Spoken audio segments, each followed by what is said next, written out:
Good morning to everybody. Happy Sunday. Hope you guys are all doing well. So, early risers in the house once again. A big welcome to everybody. I think my signal's a little bit hot here. Let me just adjust that. Give me a thumbs up if the sound is okay on your end. I think it's just slightly too hot on my end here.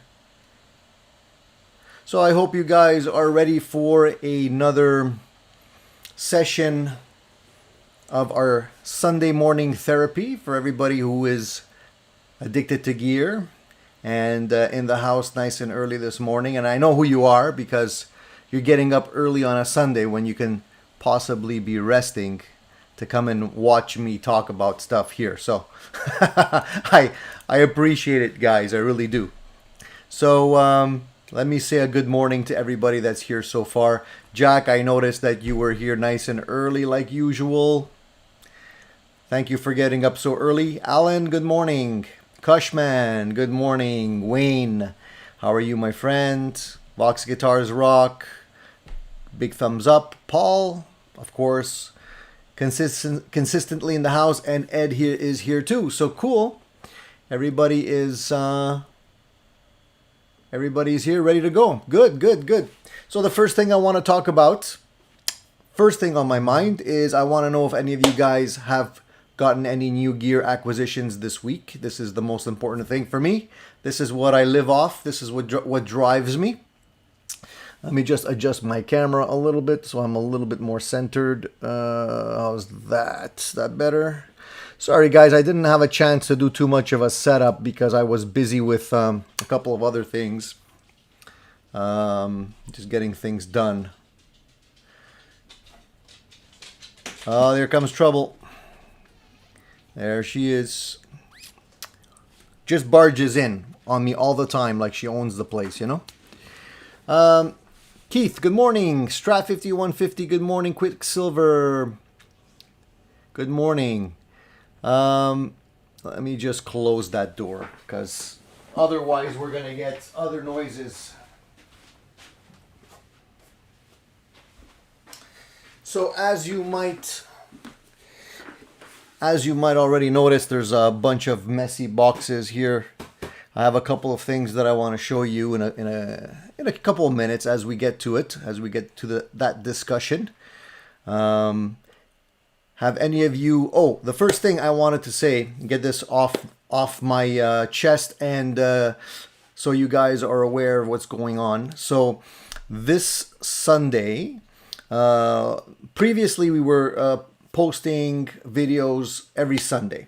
Moving forward, we're gonna have to change that up a little bit, and what I'm gonna do is I'm going to post a video Sunday and Friday, but alternating weeks. I know some of you can't attend when it's Friday evening because of your location. The time zone is just not compatible, I understand. But I have to do it that way because I can't have Sunday shows every Sunday. My Sunday suddenly got booked up once every 2 weeks. So I want to try to accommodate. And I figured the best way to do that would just be to have alternating shows.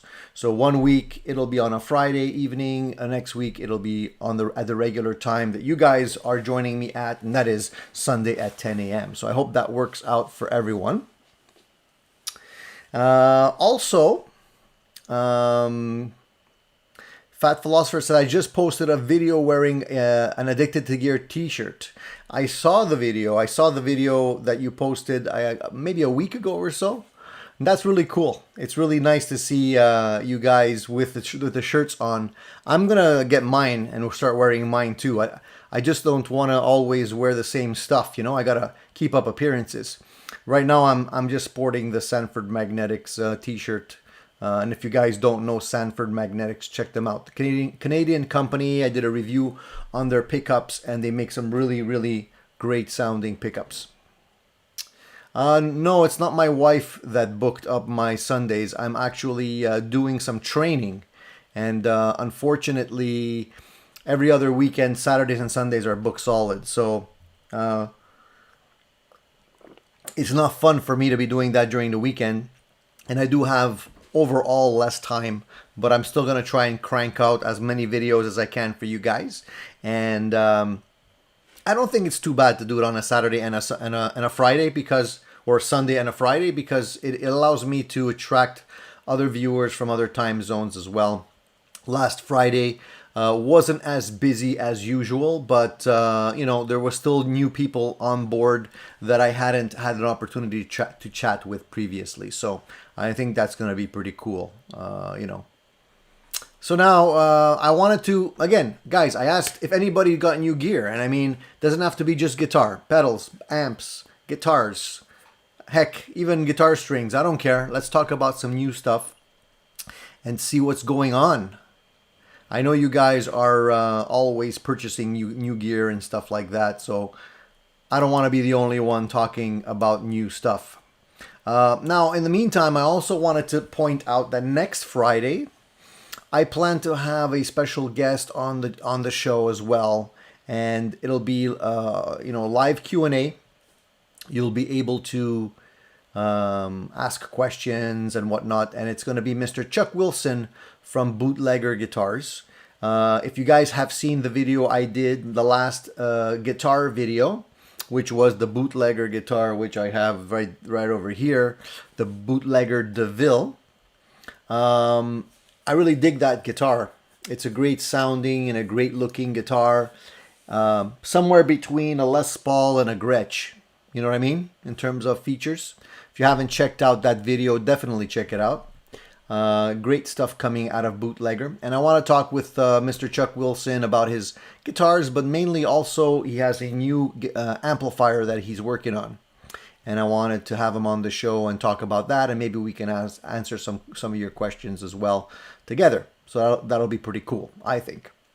So tune in for that. That'll be next Friday, probably around 9 o'clock. We haven't actually confirmed 100%, but Chuck said he'd be available, so that'll be pretty cool. And yeah, so let's go to a couple of questions and see what's going on.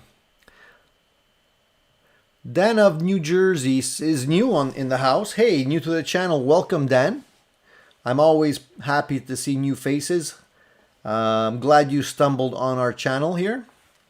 I don't know if you were referred by someone else or you just happened to find us, but I do appreciate you tuning in on this nice Sunday morning. Fat Philosopher said he sold a Glary.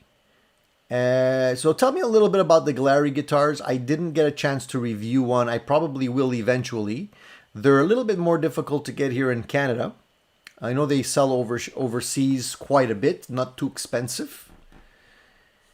And some people love them, some people not so much. If you sold yours, I'm figuring you didn't like it that much, Fat Philosopher. Quicksilver says, I shaved off my beard to a clean shave. So are you starting off the winter season? Usually people grow beards in the winter to keep their face warm. You do the opposite.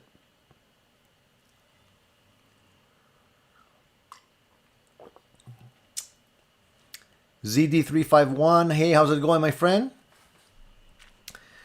You're enjoying Shane's live stream. Shane does a couple of marathons when he does his live stream. He does it for a couple of hours. So you gotta invest quite a bit of time. I watch them too sometimes. Not all the time, though. I don't have that much free time. Cushman says he picked up a 90s Telecaster. So this is what? Is it an authentic Fender Telecaster or is it some other brand? And what are is it like a straight Telecaster, straight Telecaster features, or is it something that's a little bit of a hybrid? Hey Francis, how are you, my friend? Mr. DiMarzio.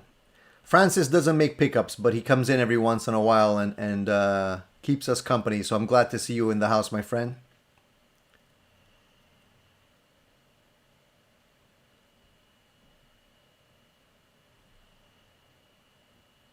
I want to add another Telecaster, maybe a thin line with a mini humbucker neck.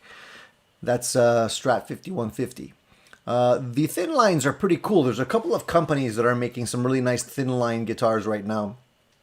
I had tried a Fender thin line, and I didn't really bond with it that much, to be honest. But there's a couple of other companies that they're putting out some really interesting thin line type guitars with roasted necks and all kinds of really high end features. So eventually, I might want to get one myself. I'm boring my dog. She's leaving on me. She just bailed. I get no respect. So Rich says I picked up a two-tone Sunburst Epiphone Les Paul SL for $20. I couldn't resist it for a cheap mod project. No kidding, man. $20. That's a nice score. Where did you find that? You just found that on your local Craigslist or Kijiji or something like that? Yeah, man, if you find a decent guitar for $20 that's not beat up and it doesn't have any structural issues, definitely grab that for a couple of mod projects. What I'm doing right now is I'm squirreling away some projects for winter. Because winter typically for me is pretty boring, you know what I mean? It's work, and you come home, it's dark, it's cold, there's not much to do, especially now with COVID around and things being a little bit more limiting. I'm basically squirreling away a few guitar projects, a few guitar builds that I have in store, and that's sort of what I have here. I'm going to show you those in a couple of minutes. We'll get to that kind of stuff, but I wanted to answer some more of your questions and go over some of your acquisitions. Brian, good morning. Brian says buy a 600E Fender Player Strat or a Harley Benton and spend the same amount to upgrade. Well, that's the dilemma most of the time. If you're going to be buying something like a Harley Benton and putting in a lot of money, then you're probably better off just buying a better guitar to start off with. That's the way I look at it. Unless, of course, you want to do something that is a little bit more unique and you don't want to buy a straight ahead like Strat or something like that, or Telecaster, then you could pretty much take it and make it your own without feeling too obliged to be respectful to the original guitar build. So whenever I want to try something a little different, like if I want to go crazy, I won't buy a Fender because they're expensive typically. I'll go with something a little bit more inexpensive and start working with that. I'm getting these calls from New Guinea. Just before I was coming online, I get a call. It says New Guinea. I just got another one. What's going on? I get these all the time. I don't know if you guys do. I don't answer them typically, but it's getting quite annoying. Do we need any more distractions? Strat 5150 says I've been looking for a. Let me just post this here. He says he's been looking for a Floyd guitar.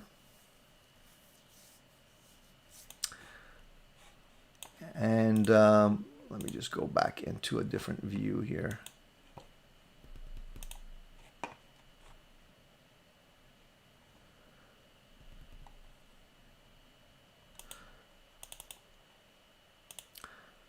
Been looking for a Floyd guitar because I haven't owned one, but Jackson and Ibanez models make my head hurt. Why do they make your head hurt? I guess you're more of a traditional guitar player. You don't like they're not modded, but you know what I mean. More of the hot rodded type guitars, super strats, that type of thing.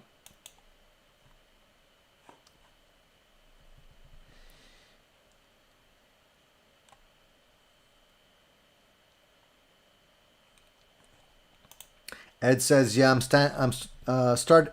I am starting to grow my beard for the winter, but still need to properly maintain it. Hence, new shaver." Yeah, I'm not a beard guy. I'm not a beard guy. It gets itchy, you know. The wife doesn't like it. Glary was a pointy style. I sold it for more than what I paid. It had issues, bad routing job in the trem hole. Was the routing that bad that it influenced the stability of the bridge? Or was it just aesthetic? I'm pretty picky about that stuff too. And a lot of these overseas guitars that you buy that are like really, really inexpensive, you know, and the Glarys, I'm sure, are not that expensive, tend to have issues like that. The quality control is not very good, and the, you know, the type of machinery that they use from time to time isn't the best. You know, it's not. Sometimes some of the companies overseas could have like CNC machines, but more often than not, they're just like doing it by hand most of the time. You know, my camera's a little bit lopsided here. Let me see if I can fix this. Sorry, I'm a little anal when it comes to this stuff here. Let's see. I gotta get a better setup. I haven't had time. Sorry about that, guys.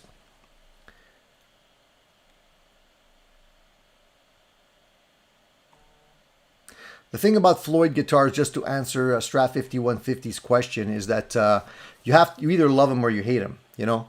And for me, it's like I started off really liking them, wanting to get them, and eventually they just became too much of a hassle, and I decided to just go back to the standard type tremolo, and it worked well for me. However, if ever I build a like tribute guitar, an EVH type tribute guitar, I'll probably go the full Floyd route one more time just to be able to do it accurately. I have been getting gassed to. I've been itching to get one of those guitars built for a long time as a project. If ever I do find the correct parts, I will probably put one together, but it's gonna be a while. I have other things that I need to do in the meantime, so, and a couple of other things to keep me busy. What else is new, guys? What else is new?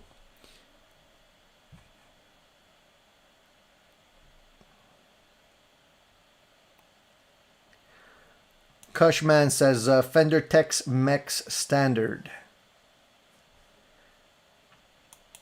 I like the Tex-Mex guitars. A lot of people, you know, they shun the Tex-Mex models because they're made in Mexico. I have no problem with Mexican Fenders. I've tried quite a few that were actually quite good, so. Quicksilver says, I just kept getting my beard caught on the guitar strap, that piece of the strap close to the chin, right over here. I hear you, man. So you have your beard just, yeah, and that yanks on your beard. That's not a lot of fun.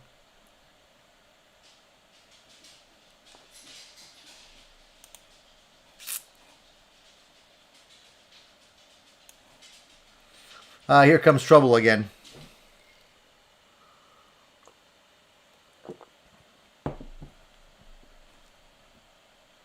Inventor says you can always install the new type of Floyd Rose on an SG.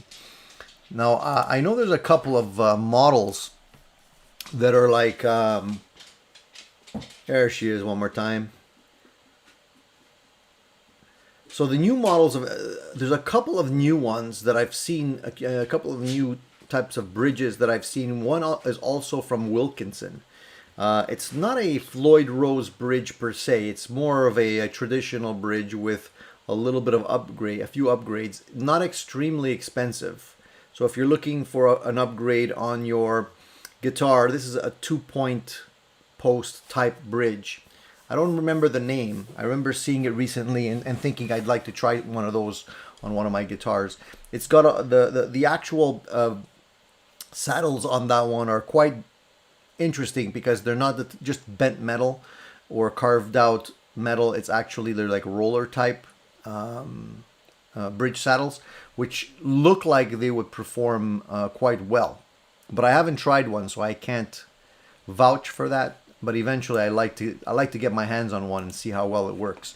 Of course, there's also things like the Vega Trem. There's also the shorter type bridge. It's also like a Floyd, but it's not. The bridge is substantially smaller. It looks like a mini style Floyd bridge. Those are quite interesting too. So maybe that would be an interesting thing to try on one of my guitars. The only thing is you have to make sure that the routing in the pocket of your existing trem system is wide enough for a Floyd type system. Sometimes they're not. So if you're not comfortable with routing out that hole to make it a little bit bigger, you could have issues.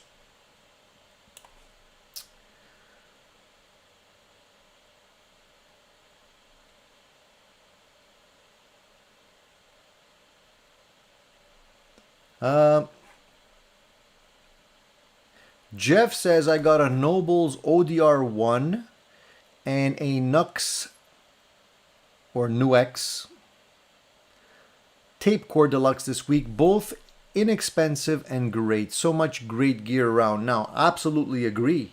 There's a lot of great stuff floating around. I've been hearing a lot about the Nobles ODR1, and a lot of people like those overdrive pedals because they have a different EQ characteristic than like a typical Tube Screamer type overdrive. So a lot of people have been talking about those. And it's funny because if I'm not mistaken, Brian Wampler from the Wampler Pedals just put out a new drive pedal, which I've heard is sort of going for that Nobles type sound. So for those of you who can't get one easily, because they're a little bit harder to find, you might want to check out the new Wampler pedal, and it's a mini pedal too on top of that. So that's pretty cool.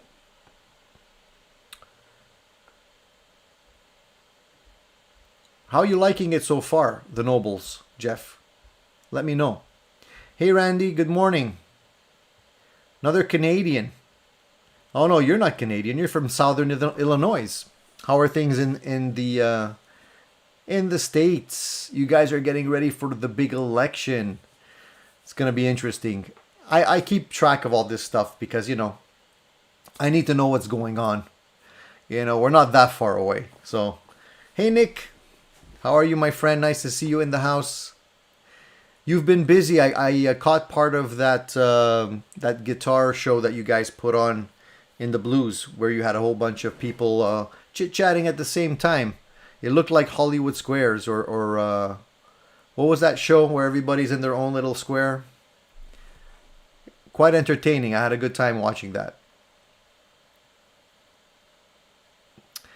Hey Shane, how are you, my friend? Yeah, you're busy, man. Shane is like the I would say like the Bruce Springsteen of live streams. He does like 3 hour 3 hour non-stop live streams. I don't know how you have the energy to go that long. Isn't it like the middle of the night there right now in Australia? I'm glad you could make it. Nick, anytime, man, anytime. I know you're busy too. You're busy, but anytime you want to get back together, more than happy to have you on my show. Same goes for Shane, vice versa. I know you guys are all busy, so I get it. So I might as well take a couple of minutes and yeah, Shane says it makes up for no videos this week. Yeah, you gotta balance it out. I get it too. I've my schedule has been getting quite hectic lately. It's been kind of hard, but yeah, they're a lot of fun. People enjoy them, and it's always fun to see what goes on behind the scenes, unscripted and unplanned. You're walking the tightrope, you know. Things could go really good or not, but whatever happens, it's all good. Anytime, Shane, anytime. Just let me know, man. I'm always available. I'll make some time for you. We'll work it out with the time zones. Not an issue. So Paul was talking about his Nobles Mini. So the Nobles Mini is 80 bucks US and the Wampler's 150. Yeah, the Wampler pedals are always about 150, more or less. I mean, at least for the majority of the pedals. Some of them, the double pedals, obviously are a lot more. So it's weird. I agree with you. The copy is more expensive than the original. It's crazy. I wonder which one will actually hold its value more, though. If the Wampler would or the original Nobles would. But how do you like it? That's what I want to know. I want to know. Paul always has the scoop on all of the pedals. Hey, by the way, Paul, maybe you can educate me on this. I've spotted a couple of, and maybe some of you might have seen this too. Amazon now is selling pedals. Have you guys seen this?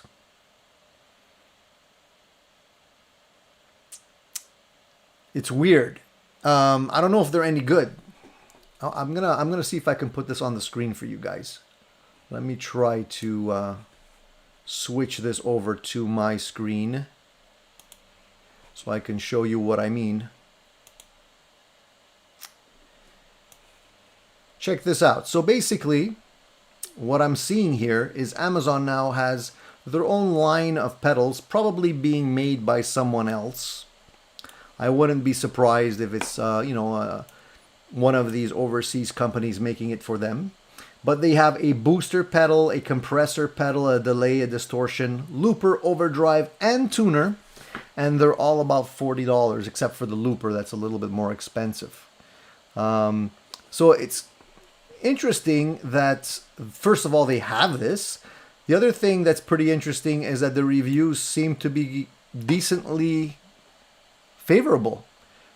So if we go to the overdrive here, I don't know what they say in terms of information, if they mention what you're getting, but I've seen a couple of reviews on these already and they seem, believe it or not, quite favorable. So for 40 bucks, I might go ahead and try one of these things and see what they're like, just for giggles.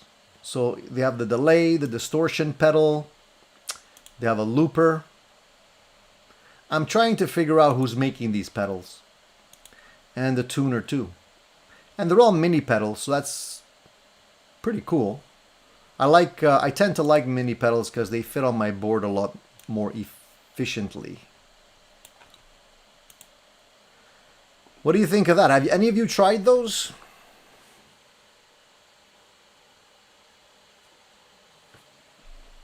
Curious, very curious.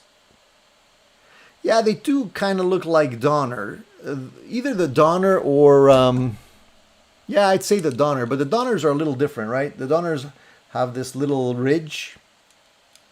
Same format, however, like same size. Could be a Donner. I'd be curious. Maybe the Rowan. I haven't tried Rowan. Could be. Shane, you might be right. Or it could be the Moore. It could be any of those, actually. You know, to be honest, we don't know, right? Maybe if we open it up and take a look on the inside, but everything is, surface mounted, and they're not repairable, those things. So most of the time, you can't really discern whether or not they're who's making them. They're good that way. They kind of hide their tracks, so you don't really know where they're coming from.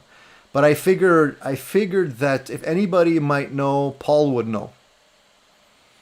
Paul seems to have his ear to the ground when it comes to pedals. He's my go-to source for these type of things. Hey Henry, how are you, my friend? Nice to see you in the house.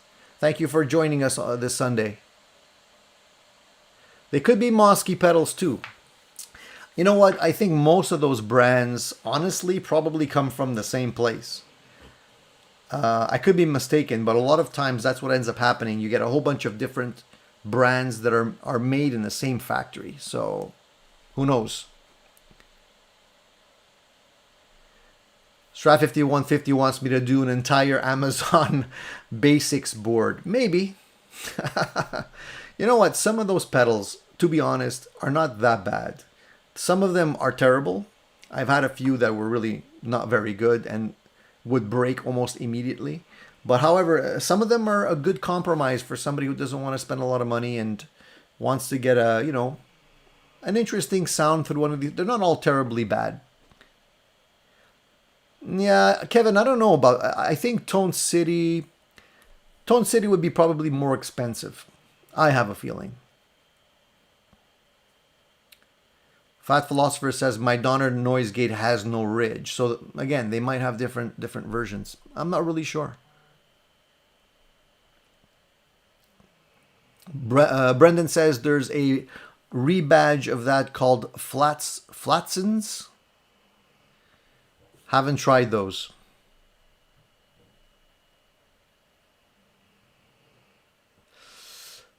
Just Google them. They look exactly like the Conco branded pedals.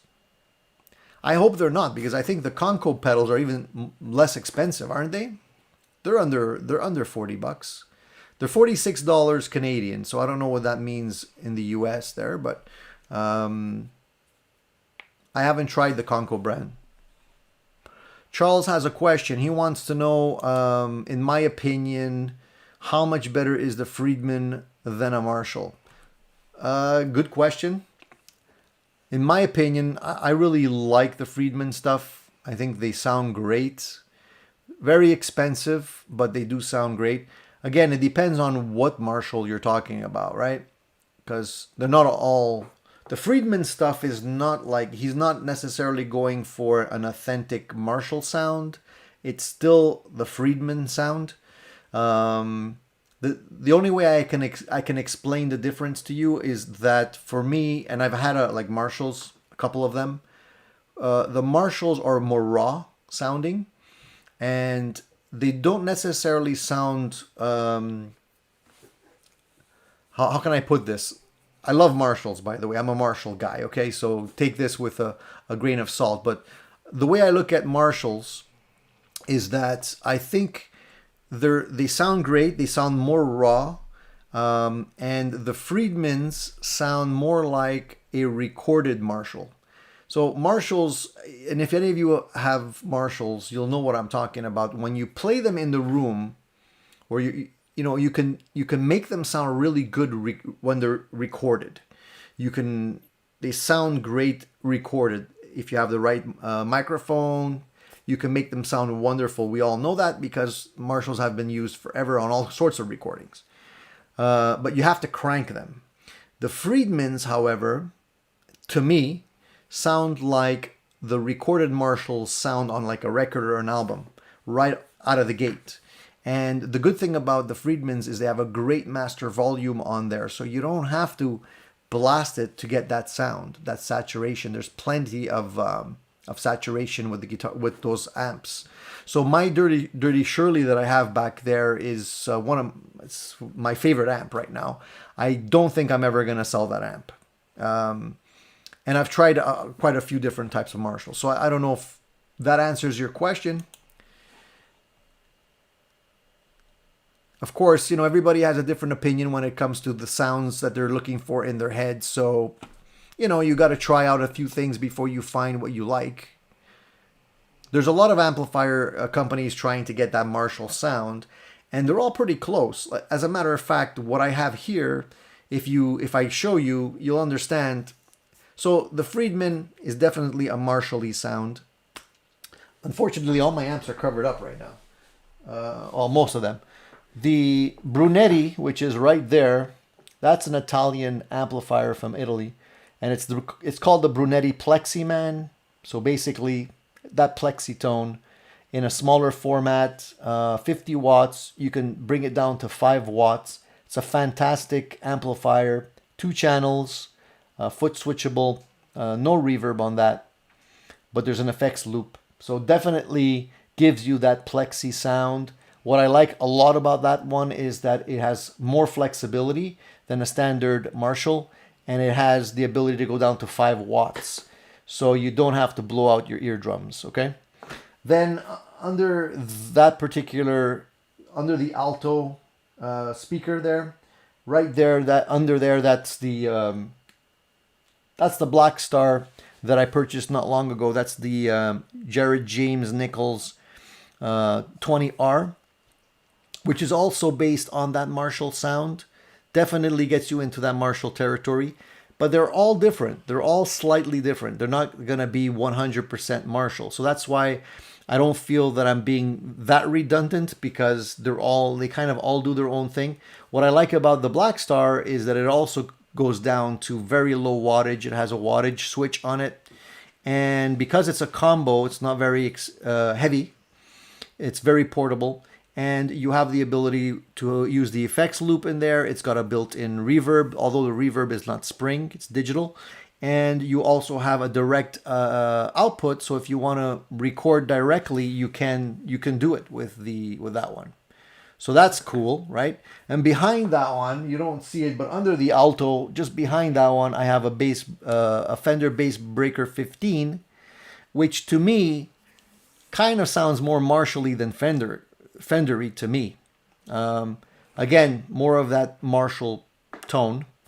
So as you can see, so far, most of my amps are in that Marshall territory, except for the one in the corner over here, that one there, which is also covered up, unfortunately, right now, but it's the Supersonic 22, which is kind of a Fender Deluxe on steroids. And everybody needs to have at least one Fender amp, you know what I mean? I used to have the Blues Junior. That was a great amplifier. I loved it a lot. But you know what? Eventually, I wanted to go more towards the Marshall sound. So I've been blabbing about Marshall for quite a bit here. Let me move on to another question.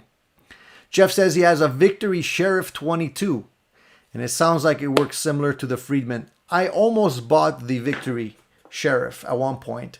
The only thing is that it comes from overseas. It comes from the UK, and there was no way for me to actually try one before buying it. And with amplifiers, you really have to try one before you buy it, just to be sure, unless you're willing to sell it, you know. But I love the sound of the Sheriff. I think that's a great guitar.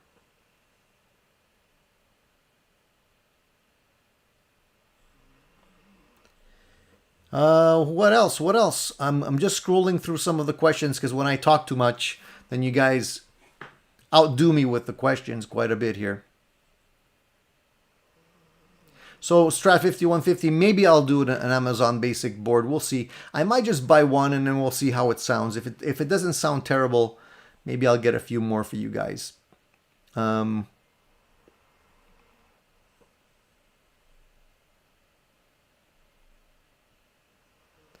Alan says, hi from Chester and lockdown North Wales. Everybody's locked down again. You know, the funny thing is we're supposed to be locked down here in Canada.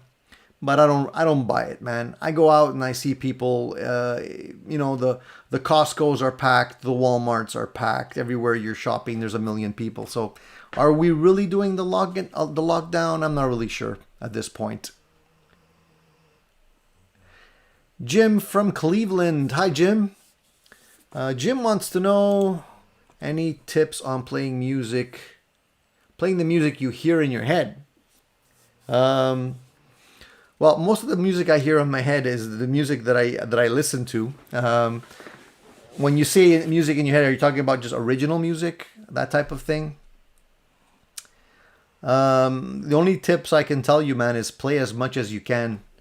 Don't be like me, where I'm spending more time playing with gear than practicing. Because honestly, if I practiced the same amount of time that I play with the gear, I'd be 100 times better than I am now. So I would say definitely practice as much as you can. Play with people that are better than you are if you can. That is a great way to improve. And try something. Try this. If any of you guys want to brush up on your chops, just every day, take a little piece of music, something that maybe something you haven't heard before. You know, you have access to Amazon Music now, you have Apple iTunes, you have access to all kinds of free streaming music. Just pick up something random, listen to it, take a little segment of that song and try to learn it. Just listen, like not the whole song, because that takes a lot of time, but maybe just pick out your favorite phrase in that particular song and just take a few minutes, even half an hour, 15 minutes, and learn that phrase. And if you can do that like a couple of times a week, if you have the time, do it every day. But if you could do it even a couple of times a week, it basically expands your encyclopedia of licks and just different ways of playing things substantially. And it doesn't take that much effort, to be honest. And it also builds up your ear. Henry says, as a beginner, I started playing guitar 3 months ago. I play around 2 hours a day, and now I'm suffering my back. Oh man, Henry. So you're playing standing up. You're not playing sitting down. Well, maybe when you practice, first of all, posture is super important, whatever you do. Also consider getting a lighter guitar. I have a friend who has a really pretty heavy original Black Beauty, a Gibson Les Paul Black Beauty. That thing is, I don't know how much it weighs. I tried it once and it was like, no way. When we play, we usually play for at least 3 hours. And even with a weight-relieved guitar, it's pretty hard on the back. So if you're playing standing up, get a better strap. A thicker strap sometimes distributes the weight better. Make sure your posture is good. Don't try and be like Jimmy Page and put the strap way down low, because you're definitely going to have back issues if you do that. And if you can sit down when you're practicing, maybe even put your foot up on a little, they don't have phone books anymore, but a little book or something just to raise it off the ground. Kind of like classical guitar players do. That alleviates a lot of the strain on your back. And move around. If you're going to be practicing for that amount of time, move around a little bit. Take a break.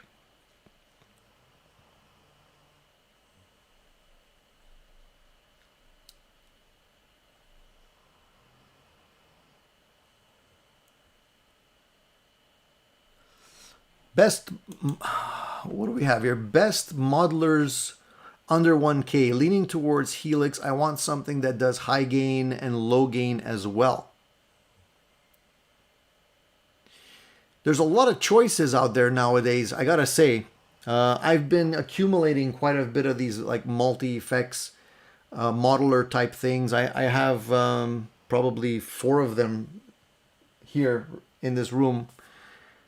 But which one is the best? A good question. I think the one that probably still has the most choices, most flexibility, is probably still the Axe FX, but it's not under $1,000. So I would wait, because I know that there's going to be a couple of interesting things coming out, and I think they're going to be below the $1,000 range. But they haven't released them yet. So it really depends what you want to do. I mean, what is it that you need? Do you need like great tones? Do you need flexibility in terms of the software? Do you need to be able to like make set lists and all that kind of thing? Because I noticed that when you get under the $1,000 mark, there's always going to be a little give and take. Like I tried the Headrush unit. That's still when I bought it was $1,600, right? Was it perfect? No. Was it built to gig with? A lot of people claim there was issues with not quality but reliability.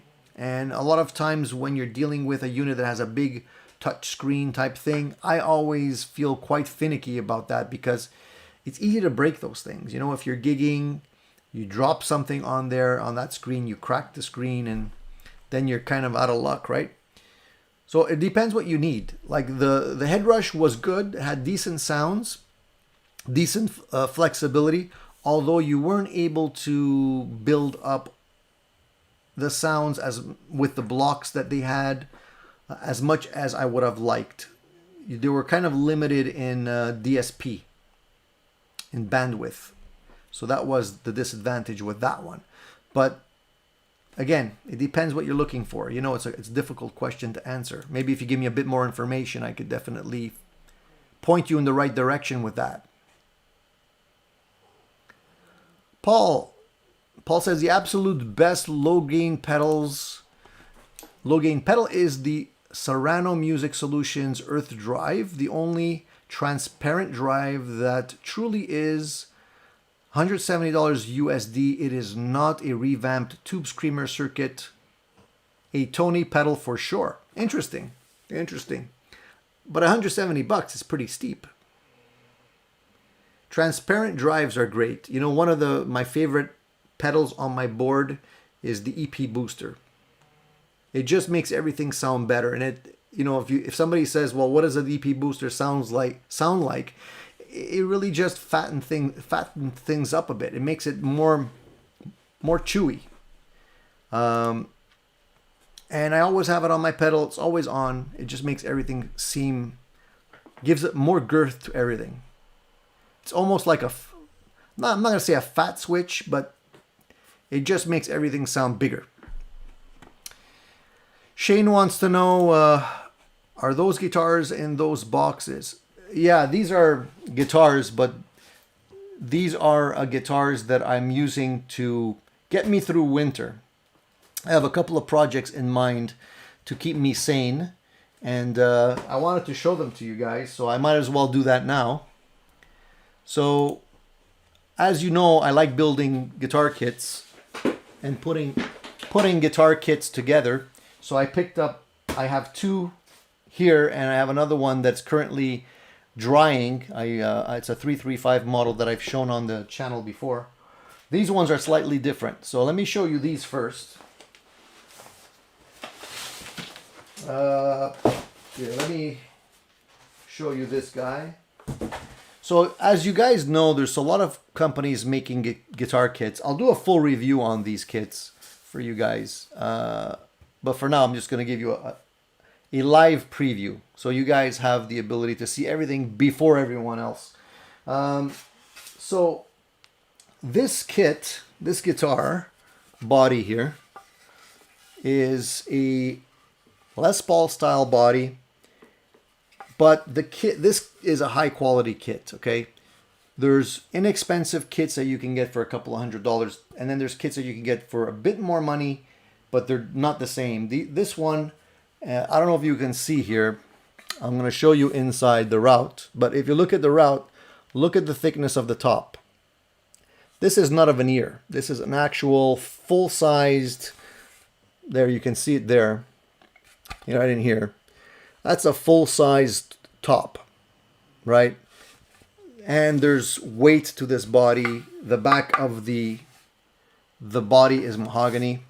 The top is maple. A little bit of flame in there.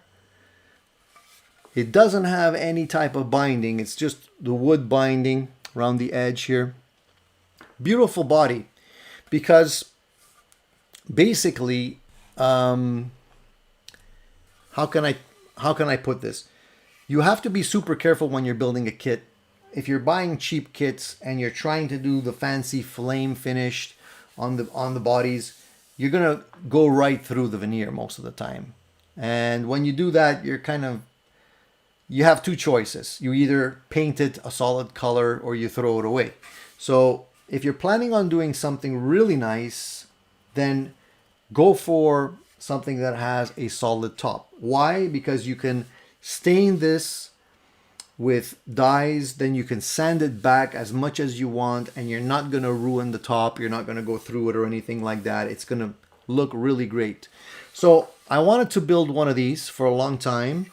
Although I do have Gibson Les Paul style guitars, I just wanted to build one and make it my own, make it a little bit different.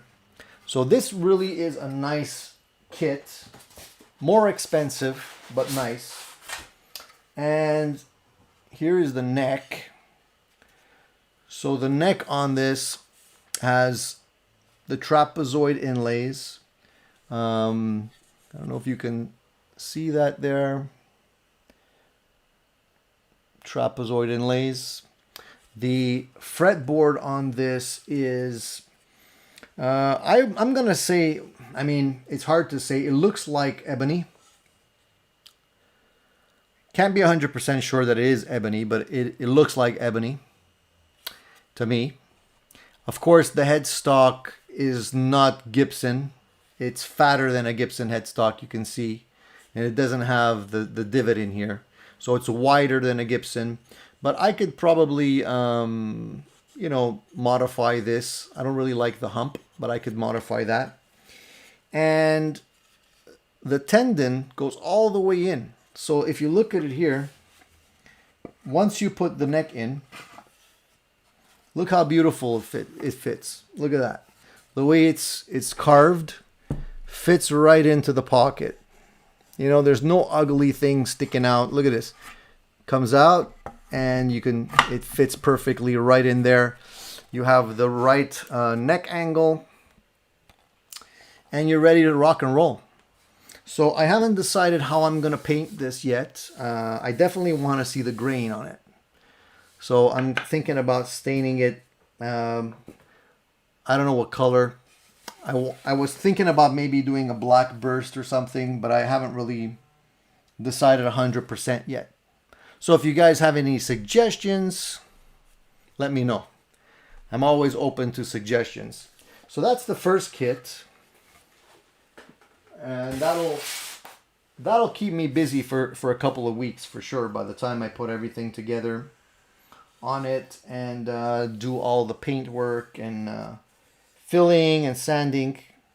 But I love doing this stuff, so this keeps me sane during the winter.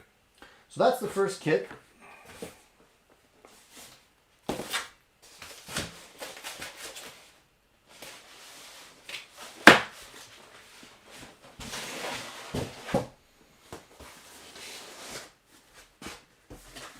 This is the second kit. Now this kit I bought specifically because I had a little bit of gas on a specific model of guitar, and that was the Jared James Nichols one pickup style Les Paul. Okay, I wanted to sort of get a guitar similar to that, so I figured why not just build my own, right? So I purchased this kit, which is also a Les Paul style kit.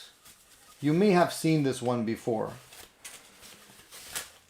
I think I may have shown you this before, but I'm going to show it to you again for those of you who are just tuning in.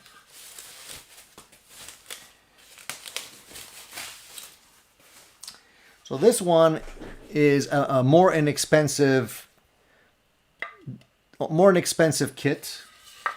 Also a Les Paul style kit. Obviously you can see the difference here. It only has one pickup. There's no neck pickup here, only the bridge. The guitar will have a wraparound tailpiece type bridge on it, and it only has two controls. So it's going to be volume and tone. That's it. And you can see the back of it here. So although the body is, you can see the top here is like a maple finish, it's a veneer. So it's very, very thin. Now this one, because it's a veneer, I'm going to probably try staining it, but I know it's going to be extremely difficult not to go through on this one. If it doesn't turn out right, then I'll just paint it a solid color, but I figured I'd try it first anyways. And this one does have, you know, the nice binding all the way around. It'll be pretty cool. And just to show you the neck on this one. And like I said, I'll do a full review on these things. I'll give you detailed views of everything in high res for those of you that are interested. Now you can see the headstock on this one is flat. They do this on purpose so you can actually make it whatever you want it to be. So I'm going to probably give it the open book type headstock because I like that the best. Now this one's way narrower than the other one. A lot closer to an actual Gibson style headstock. The fretboard on this guitar, once I darken it with a little bit of oil, it'll look very, very nice. Also bound. And you see they have the neck keyed. So it'll go in really snug and you won't mess it up. And actually the neck fits in really, really tight. I'm actually probably going to have to sand the neck pocket or the neck just a little bit to actually make it fit in perfectly, because it is very, very tight. But it gives you an idea of what it'll look like. So this will be an interesting guitar as well. Interesting little project for me. And the difference between the inexpensive kits and the more expensive kits basically is that the more expensive kits don't even come with hardware. Because honestly, a lot of times these kits, the hardware, you might as well not use them. You might as well spend a little bit more money and get yourself some better tuners and bridges and whatnot. If the guitar is really turning out well, you want to maybe splurge on that. And so I decided that's why I picked up the other one. Good quality body, good quality workmanship, but I don't really need the hardware. I'll get my own hardware for that one. And for this one, you have the hardware that comes in a bag, typically like this. You could probably use some of the stuff, but I don't know if I'd use... The majority of the stuff in here is average at best, so, keep that in mind. And the kits are all pretty much the same. That's what you normally get. So that's the rundown on that.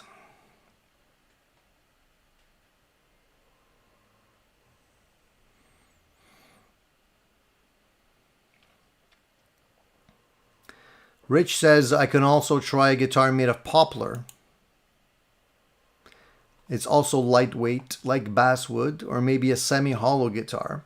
I already have a semi-hollow guitar that I'm working on right now, Rich. You might not have seen it, but it's a 335 that I'm putting together.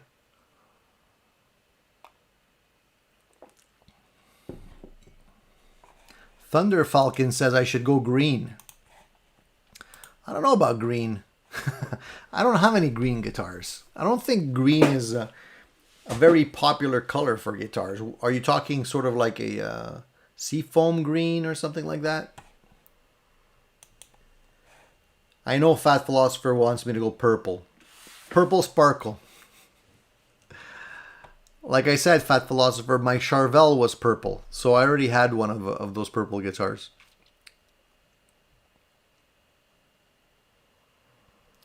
So Alan, I think I answered that question just 2 minutes ago there.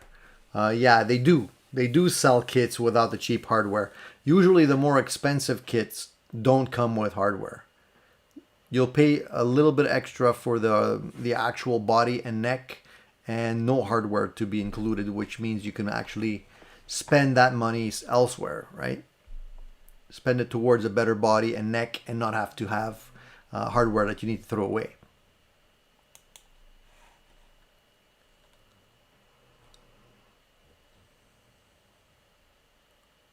Fat Philosopher says semi-hollow guitars are surprisingly heavy. The semi-hollow guitars, yeah, some of them are because they do have the center block. And that adds to the weight quite a bit. So let me go back and see what questions I missed here. Fabian Waters wants to know, what do I think about comparing pedals with all the knobs at noon? I feel that's not right. You gotta find the tone that makes you feel good. Your thoughts? I don't think all of the pedals, at least some of the ones that I've tried, are optimized for the best tone with all the knobs at noon. So you definitely want to play around with the knobs. That's what they're there for. It doesn't make sense to leave everything at noon. Depending on the guitar rig and the amp, the cabinet that you're using, you need to play around with the EQ settings. So yeah, it doesn't really make sense to have everything at noon.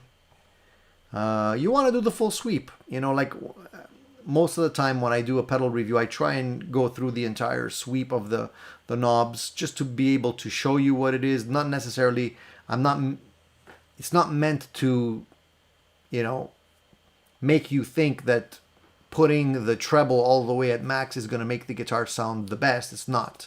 But you need to know what the range is. So at least show the range and then dial it into the sweet spot, the G spot, like I usually refer to it as the G spot, and then play, some stuff there and show people how it works. I think that's the best way of doing it.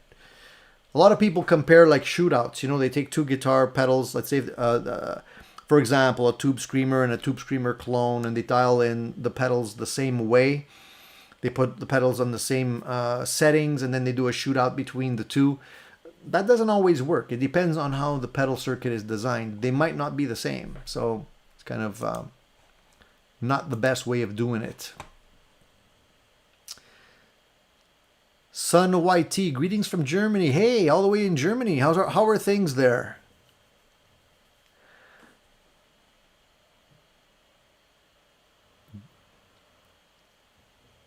Strats 5150 is referring to the Ampero for the home hobby player. I like the Ampero quite a bit. And I like the sounds on the NUX as well that I did a demo of recently. The NUX is less expensive than the Ampero, but it has some great sounds in it. Not as flexible, but it has great sounds.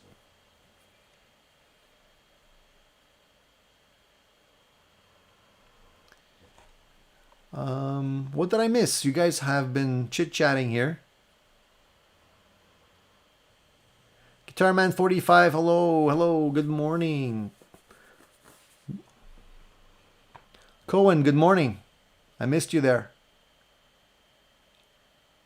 Kevin wants to know what is my go-to amp currently. I'll alternate between a couple of amps. Actually, Kevin, to be honest, lately I've been playing around with a lot of these multi-effects units just because I have a few that I've been reviewing. And it's easier for me to use those at times because I live with other people, obviously. I live, my family's here, and I can't always blast the sound as loud as I'd like to. So I've been using a lot of those. But I gotta say, lately, I'm still in the honeymoon phase with the Black Star that I got, the Jared James Nichols 20R. I've been playing that one a lot. And the Friedman, of course. I play that one quite a bit. And then the other three are they get less time, but I do pull them out from time to time. When I do a review of a pedal, I generally use the Supersonic on the clean channel, just because I want to try and show the pedal as naturally as I can and as uncolored as I can, where the other amps that I have definitely have more of a flavor to them. So I tend to do it that way. But I try and use most of them. I do like a round robin from time to time. I'll jump back into really enjoying the Brunetti for a while, and then I'll plug in the bass breaker and I'll enjoy that one. And what I've been meaning to do is I wanted to actually do a little shootout. Maybe not a shootout, but a comparison between the Friedman, the Bass Breaker 15, the Pleximan, and the Black Star, because those are all kind of Marshall-y sounding amps that I have, and I thought it'd be cool to see, what the differences are. And I think you guys would be surprised if I would do like a blind shootout. I'm curious to see which one you would like the best out of the bunch. So I might do that just for fun.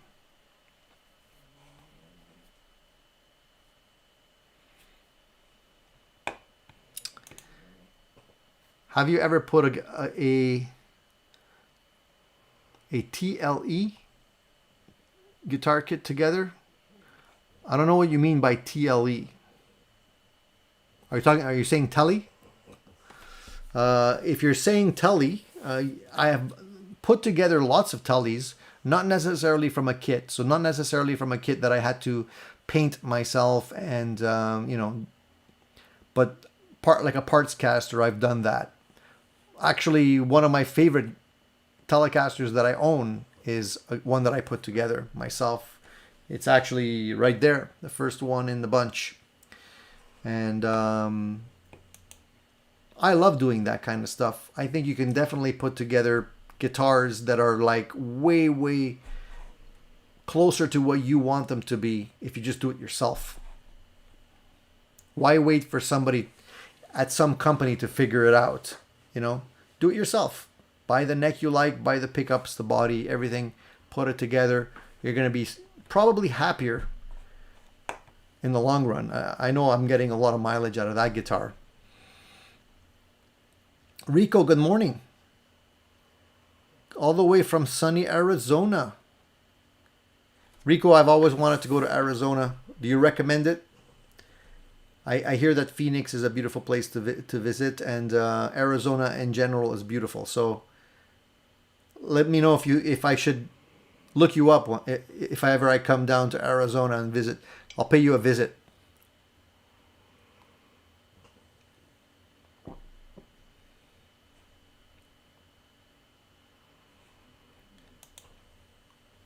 I have a Gibson ES339, which is much lightweight, but I will try to change my position when playing. I will see if that improves. It will, Henry. I'm telling you, man. If you're getting cramps and you're getting pain in your back, you might be like hunched over too much. You know, you gotta relax your shoulders when you're playing. Gotta remember to relax your shoulders. A lot of people tense up, and all the tension's up here, and it definitely puts strain on your back.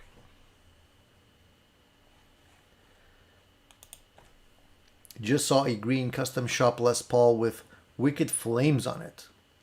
So is that one of those almost like those hot rodded paint jobs? What I wouldn't mind having one of those guitars that have the pinstriping like the Billy Gibbons custom guitars that he plays sometimes on stage. I wish I knew how to do the pinstriping, but it's very tricky to do. So I don't. I would have to bring it to like a custom shop guitar, paint shop or something to get that done. Randy says, I have a supersonic 60 watt note. It made me happy that you held on to your supersonic. I know it was on the fence at one time. Yeah, I mean, honestly, the amp is not a bad amplifier. It's not the 60 watt that I have. However, it's the 22, so it's not the same as what you have. Similar, but not the same. What I'm gonna say about the supersonic, I did change the speaker in it, which made it closer to what I was looking for. But I still probably would end up trading it or selling it and getting a deluxe reverb, just because the drive on the amplifier, now that I have all these other amps that do drive really, really well, is kind of not necessary. I don't find myself playing the drive on the supersonic all that much. I find the clean on the supersonic is great, and I think getting a deluxe reverb with just the basic clean settings and pedals would make me happy as well. So for now, I'm hanging on to it. Eventually, who knows? We'll see what happens in the future.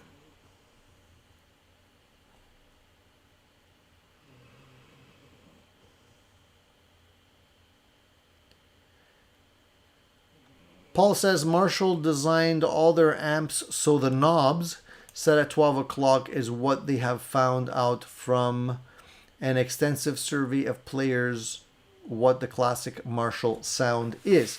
I thought the classic Marshall sound was everything dimed except for the bass. I know that when I had my Plexi, that was the sound that I like the most. I would almost dime everything, bring back the bass, because typically the Marshalls the bass did become a bit flubby if it's overdone. And the presence a little bit dialed back, but almost everything else maxed and sounded great to me.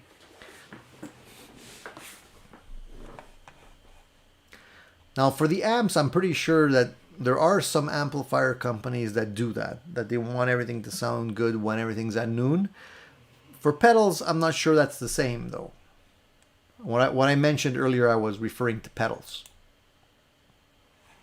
Kevin, I'll do that. I'll do that amp comparison for you, I'm sure, as soon as I get some time to do it. That's going to be a whole day thing.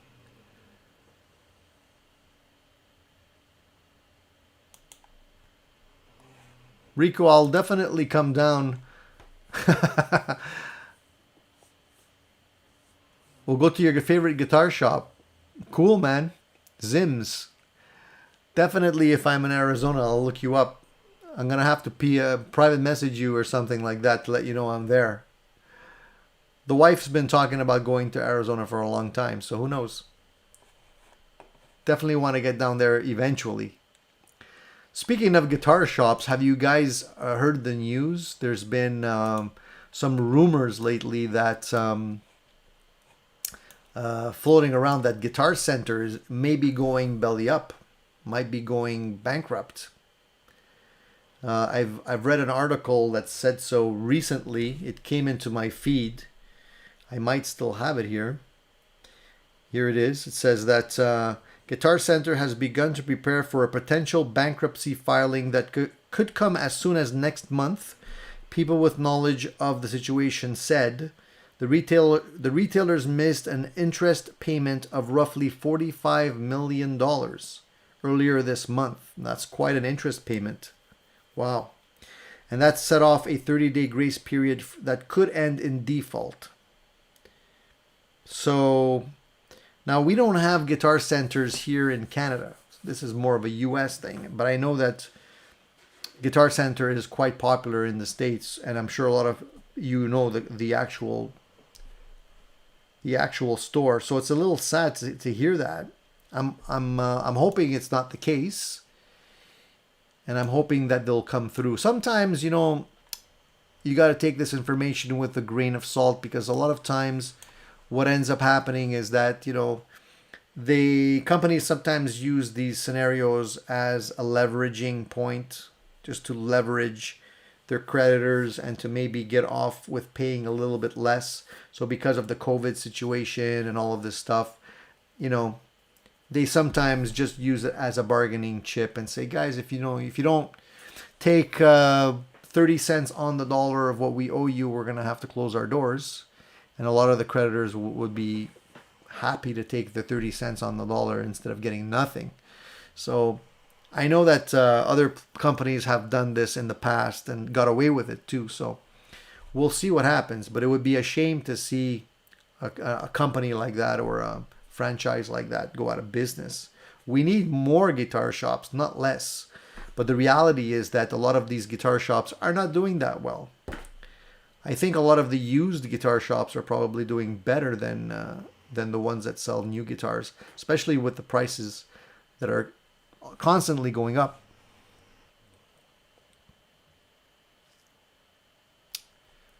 Rico wants to know if have you played or do you own an EVH Relic Frankenstein? No, I don't have one, Rico. I've been trying to get the parts to build one. So along with these kits, I wanted to build one of my own. I had an EVH Kramer Beretta style guitar that I built for myself. This was probably almost 10 years ago. I ended up building one just for fun. I used, I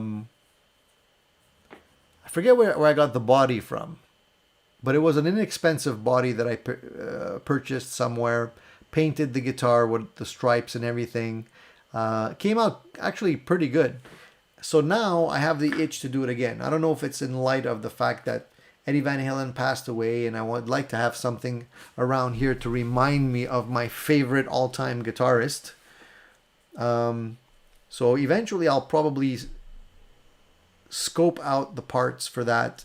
But if I build one, I want to build a good one. I don't want to build one that just looks okay and doesn't play well. So I would like to get a good quality neck, good quality body, and put it together. And just keep it here. I probably wouldn't gig with it because honestly, I feel a little bit self-conscious about going out with a guitar like that. You know how it is. Everybody's going to expect you to play Running with the Devil or Eruption or something if they see you with that type of guitar. So it'd be more for keeping it in the studio here just as a little memory of Eddie, you know. Just to keep him in here, you know what I mean?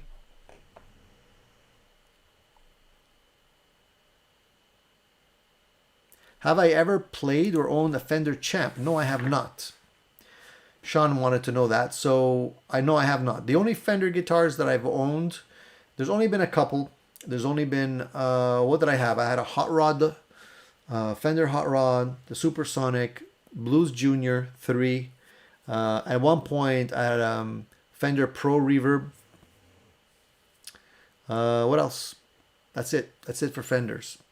But never played a Champ. Never owned a Princeton. Had the urge to get one, but I never did. Same for the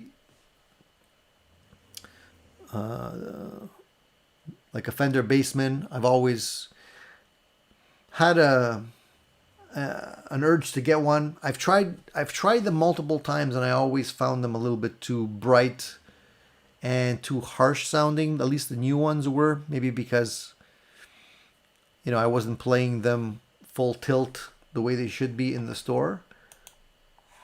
So I've never actually purchased one, but eventually I probably like to give it another shot and maybe eventually get one. Those are extremely loud as well.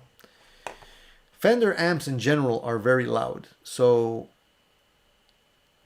if I like what they're doing with the new amps that they have, because they tend to also be consider putting the attenuator switch on them, which is great, so you can actually play them at a reasonable level. Are we getting some buffering issues? I hope I'm not getting buffering issues. Hey Jeff, thank you for the tip, my friend. Jeff says, I'm having a full day of live streams today. Thank you, Shane at In the Blues and Pete Thorne later, for keeping me sane during lockdown. I appreciate that too, Jeff. Thank you very much for joining us and helping out the channel. I appreciate that, my friend. You know what? The reality is, I don't know why I'm getting the buffering issues happening. Sorry about that, guys. It must be a lot of people just buffering or trying to stream over and over.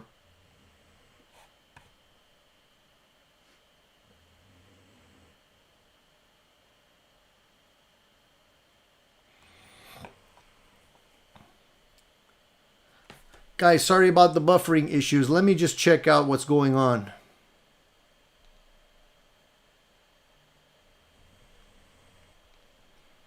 Give me a second, my friends. I'm just going to check out the situation on the buffering.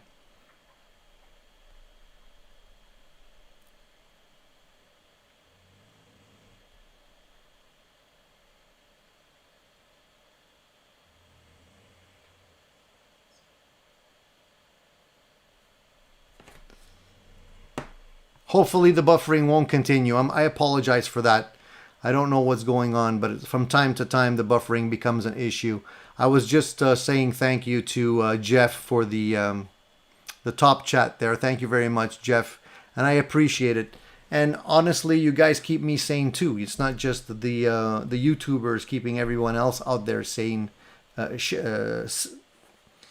Shane from In the Blues, Pete Thorne, all these guys, including myself. I'm sure we all appreciate you guys just as much as you appreciate us doing this type of thing.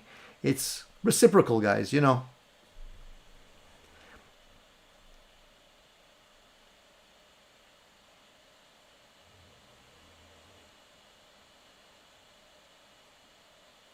Hey, have a good evening, Fat Philosopher. Thank you for tuning in.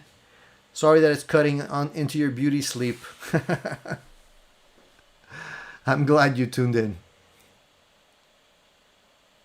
So guys, let's just wrap it up. It's been, what, an hour, over an hour that we've been chit-chatting here, and because we're getting the buffering issues, just give me your last questions. If I can answer a couple more questions before I go, then I'd be happy to do so.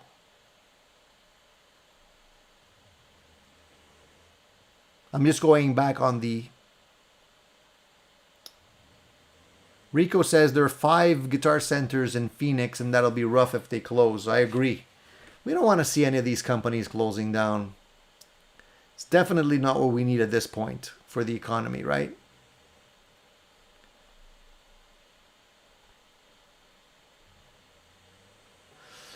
Fabian wants to know the Sterling by Music Man, Silo 3, what do you think?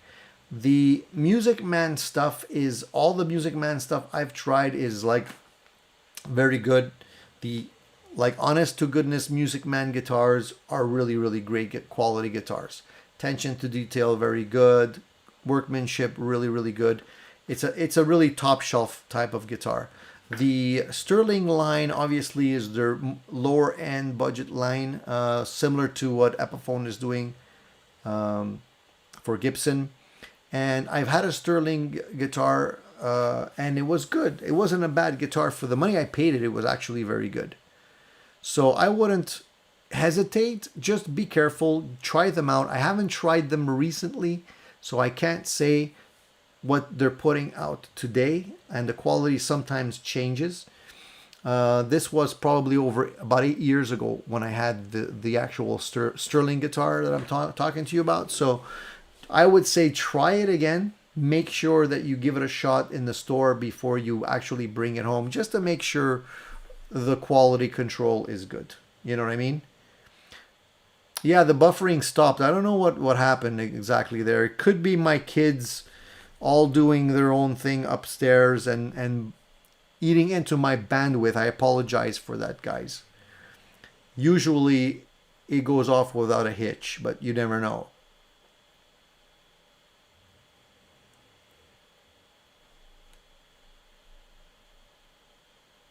Good. Let's keep our fingers crossed that it keeps on, that it doesn't come back. If it does come back, we'll wrap it up. So any more questions, guys? Take it easy, bud. You got to keep your wife happy. Go rake those leaves.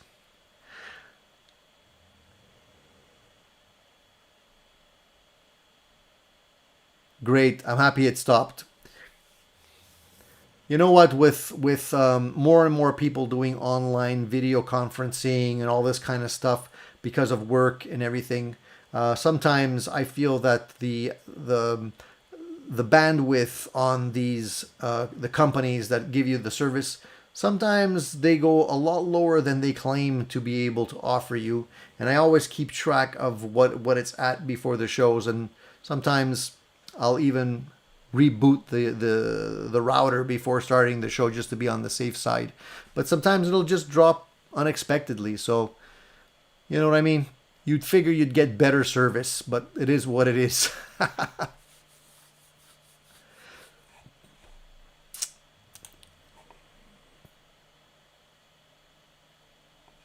One of the things I wanted to possibly talk about just quickly before I go, there was a couple of questions that I did receive from some viewers, and I just wanted to address those because often I get people asking these questions and I don't have an opportunity to answer them, and I figured I would. So I got a question regarding the Jared James Nichols, the JJN20R that I reviewed, and it was regarding the phase inverter stage on the amplifier. The Jared James Nichols line, as well as a lot of the Blackstar line, has a solid state phase. I say that 5 times fast. Solid state phase inverter stage, and some people like that, some people don't. So I had gotten a comment on that, and it says. A lot of Blackstar amps like that have a solid state phase inverter stage. Not sure why they decided to do that. Maybe a very specific response character. It's probably fine for clean and modern high gain sounds, but maybe not for that vintagey sweet edge of breakup that a long plate 12 AX7 or 12 AT7 in the P1 stage would offer. Okay. Now, I just wanted to comment on that because often there's misconceptions that the solid state phase inverters make the sound of the amp not sound very good. I could honestly tell you that's not necessarily the case. I've tried many of these guitars, the guitar amps that have this in them, and they perform very, very well. The Black Star is a good example of that as well. There are definite different characteristics when you're using a solid state phase inverter, but honestly, not so much. So if that's stopping you from maybe trying some of these amplifiers, I would say check it out. Like don't limit yourself, because you might accidentally overlook a great guitar amplifier, okay?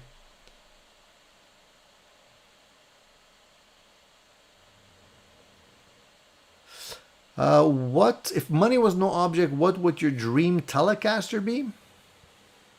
Wow, great question.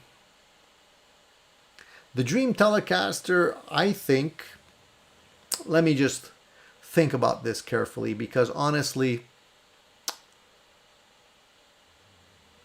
like I know a lot of people would say something classic, like a Broadcaster or something like that.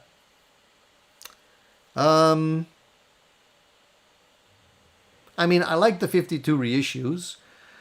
I already have one of those, so I don't know. I mean, I really don't think that I would go with something extremely expensive. It doesn't have to be expensive to make me happy. I did really enjoy a Sir Telecaster style guitar that I tried recently. Really felt great, and that was just because of the neck on that guitar. So if money was no object, like I probably wouldn't buy that guitar, because it is very expensive and it's a Telecaster and it's just the neck that really makes it great. But if I had no limit, I would probably end up getting one of those, just because I felt that the neck on that guitar was really good.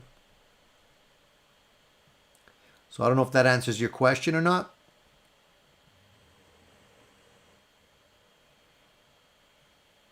Kevin wants to know if I would buy a Supro Blackmagic reverb for your comparison, so I can hear most of my favorite amps in the video comparison. Kevin, I used to have a Supro. I used to have one, man. Not the Blackmagic, however. If you go back in my videos, did I ever even do a video of that one? I don't remember if I actually reviewed that amplifier. Probably not. The Supro stuff is great. The Blackmagic stuff sounds great. If you're into that classic sound, a very nice amplifier. If one came around at a good price, I'd probably get one.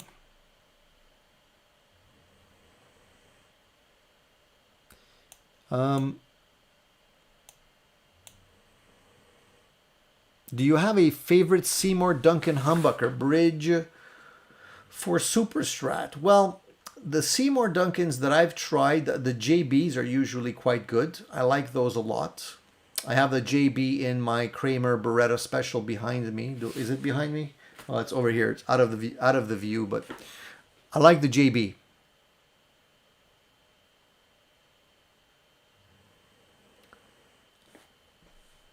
That's probably what I would put into a Super Strat. It's quite common. It's nothing like, I don't know if you're expecting me to come out with something really crazy, but the JB, to me, it's a little bit hotter. It's a nice fat sound. I like it. Brian wants to know if I would buy a Fender or the equivalent G&L model. It depends on which guitar specifically we're talking about. I had a G&L way back when, an American G&L that I bought over 20 years ago, and I paid, I think, $1,400 at the time. Great guitar, just felt really great, played really nice. I ended up selling it regretfully. Today, would I buy a G&L or a Strat? It's a difficult question. I would have to, like, there's a lot of Strats that I've tried that I don't like, okay? And that's being honest. So just because it's a Strat doesn't make it a good guitar. So it really would depend on what specific model we're talking about. But overall, I've tried good Strats and I've tried Strats that I like less. Same with the G&Ls. There's good G&Ls and some that are a little bit less good. It depends on which model. So I know I'm giving you the runaround trying to answer that question, but I mean, I try to give specific information as close as I can without the bullshit. So if you tell me a specific model, I can tell you yes or no.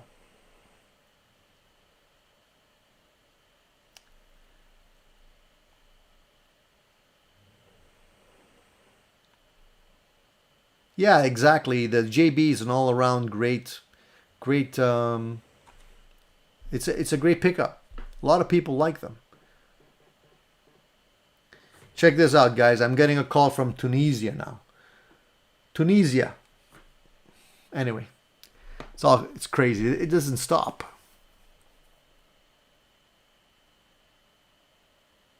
Wayne, happy birthday, my friend. Happy birthday. Another Libra. Hats off to you then.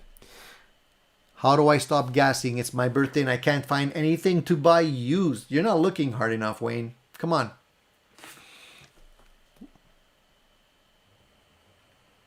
Let's all wish Wayne a happy birthday. Give him a thumbs up.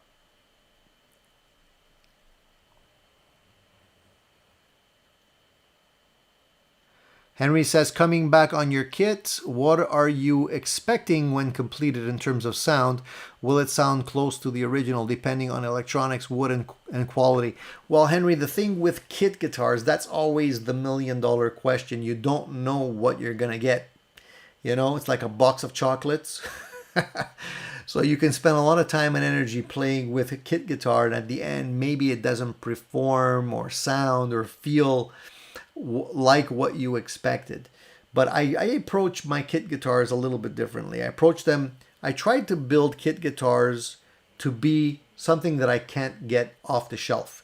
Because if I can get it off the shelf, I'd rather do that. It would save me a lot of time, headache, and energy.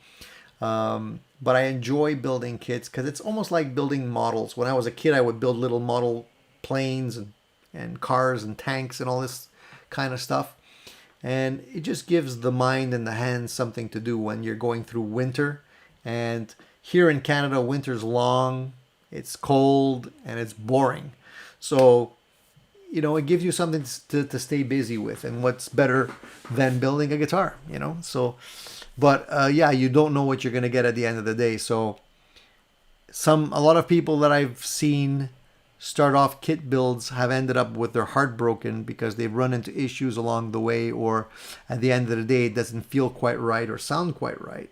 So you have to kind of expect that, plan for that. Rico says, I have one of those in a Charvel.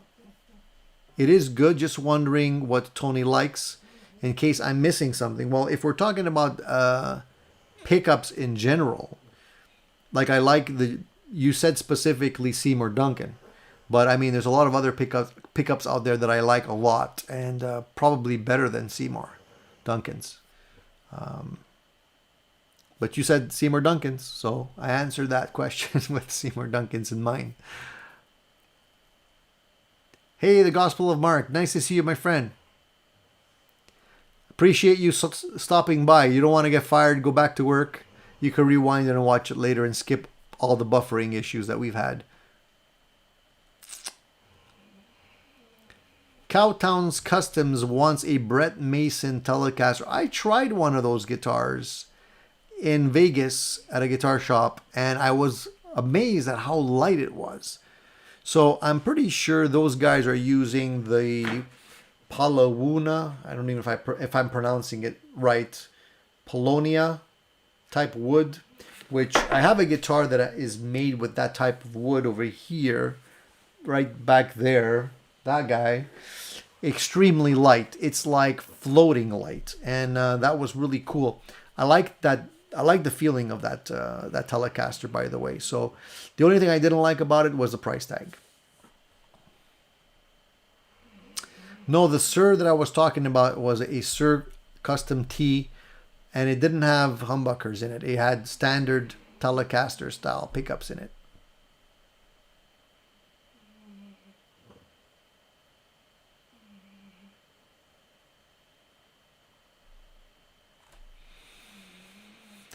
Paul says tube phase inverters are inconsistent in improving the sound. A Plexi never had one and they are still killer. I'm not saying that they're not. I'm not saying that. All I'm saying is that keep your options open. Try everything. Phase inverter, no phase inverter. Don't make that influence your decision. Shop with your ears. Because I've tried both that sound really great. And all I'm saying is don't overlook something just because you've read something. Listen to it. You'd be surprised what people can do. Rico says you better answer the call from Tunisia. Might be the prince who needs help with you transferring the money. That's true. I should answer the next one. If I get a call during the show again, I'm going to answer it, okay? Just for fun.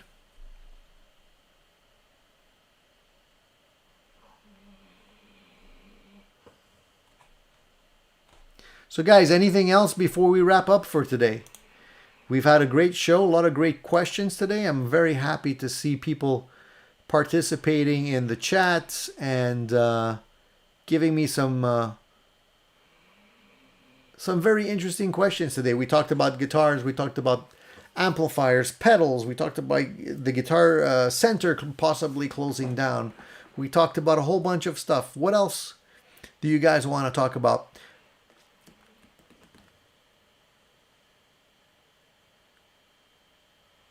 If we run out of stuff to talk about, which never happened so far, we can always go and look at some more of the questions that I've gotten recently over some of the videos that I've done. Here's another one. I don't know if you can see this on your screen on your end. This was one that was regarding the Harley Benton. And I had got that Harley Benton Fusion 2 guitar and I put in some Jalen pickups. I took out the stock pickups on that guitar, put in the Jalen pickups. I think it definitely improved the sound on that guitar. But I did have somebody comment on that video saying, for the money, I'd want something with stronger fundamentals, lower harmonics, and better overall versatility. You can shape the high end with what the hell's wrong with me? Capacitance. I can't say the word. You know what I'm talking about. And resistance and full range low inductance pickups. But you can't improve fundamentals or extend the high end in pickups that limits those factors. So he was basically commenting on the pickups, saying that he would have liked more high end and, different things like that. The thing about pickups, guys, is that it's a very personal thing. Everyone has pickups they love. Everyone has pickups that they don't love. I find the Jalen pickups were better than the original in the Harley Bentons, but a lot of people might have been super happy with the Harley Benton pickups to begin with. I have a pretty bad habit of swapping pickups in my guitars just because I like to try different things. That doesn't mean you have to do it. That doesn't mean you have to automatically swap pickups in everything, right? I just like to try out different things. And for me, the Jalen pickups were great, But the stock Harley Benton pickups are not bad. I didn't throw them away. I still have them. Same as what I did for the P90 guitar from Harley Benton. I took out the stock pickups. And if you check out that video, you'll see that a lot of people commented that the replacement pickups were just as good as the stock. So, sometimes you win, sometimes you lose, but at least you're able to try them and see and make up your own mind. If I didn't do that, I never really would have found a couple of really nice pickups that I enjoy quite a bit. And there is a big difference. When you stumble on the right one, there is a big difference.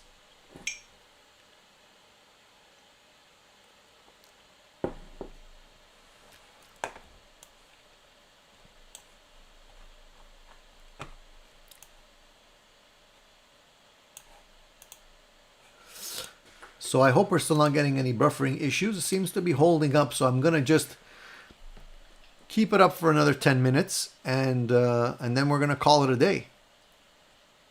Since we're getting lucky and we're not getting any buffering. Keep our fingers crossed on that one.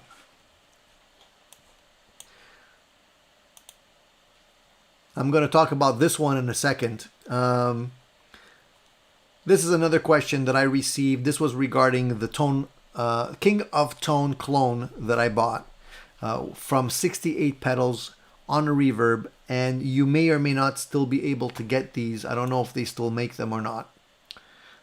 Here, I'm just going to raise it up so I can read it. And so this viewer says that he owned one. The seller was very polite, accommodating, and responsive to questions. The pedal feels very solid, good weight to it. The switches and knobs are tight. It may be a clone, but it's an absolutely wonderfully well built one. And I could honestly say the same thing. And he runs this pedal into a Fender Blues Junior Mark IV standard black Tolex version using my Fender American 54 thin skin Nitro Strat with Fender Custom Shop Fat 50 single coils. Couldn't be happier with the tones I get out of it. The circuit on both sides of the pedal has dip switches, which gives you high gain options, which I find convenient as you can always switch back to the normal gain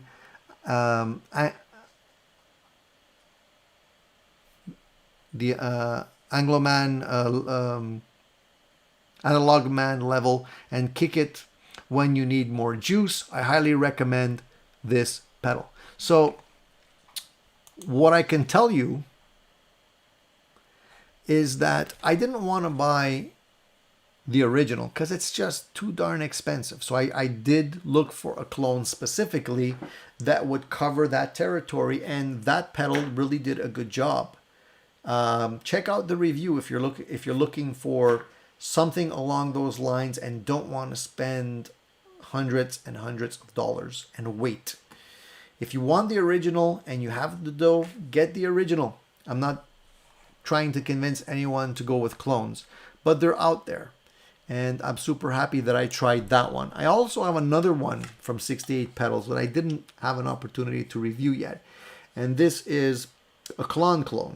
There's no name on it. There's nothing on it. But it's basically their version of the clone, and another great pedal that I have to do a review on for you guys. They're stacking up, guys. They're stacking up. I'm sorry. I'm trying to get around to doing it.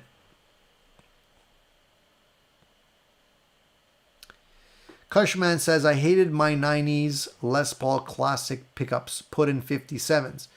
I love 57s, man. As far as the ones that, the pickups that I've tried from Gibson, the 57s are the ones for me. I had burst buckers in my Les Paul. I took them out, got rid of them. Burst buckers and burst bucker pros. I didn't bond with those pickups.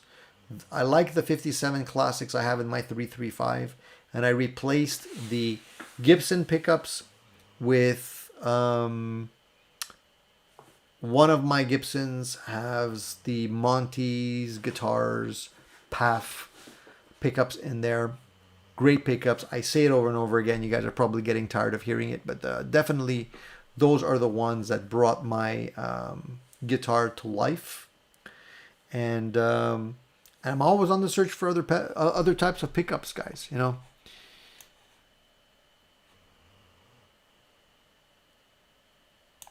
Cool tunes. You didn't know I was on live today. Well, I'm sorry about that. As I mentioned at the top of the video, guys, I'll say it one more time for those of you that are here now. One weekend is going to be Sunday. The next week, it's going to be on a Friday. So you have an opportunity to catch me twice. We'll do alternate weekends. So today, Sunday, 10 o'clock Eastern Standard Time. We're going to have another show on Friday. So this coming Friday, probably 9 p.m. Eastern Standard Time. And we're going to have a special guest, Mr. Chuck Wilson from Bootlegger Guitars. He's going to be joining me on that one. So we'll be able to ask questions and fill you in on his guitars, on his amplifiers, and we're going to be talking about a whole bunch of other things. So if you're interested in the Bootlegger Guitars, mark that on your calendar so you don't forget. I'll put a reminder out. Usually I do it a day before. Maybe some of you are not getting them in time, depending on where you're located. So I might probably put the reminder out a little bit sooner.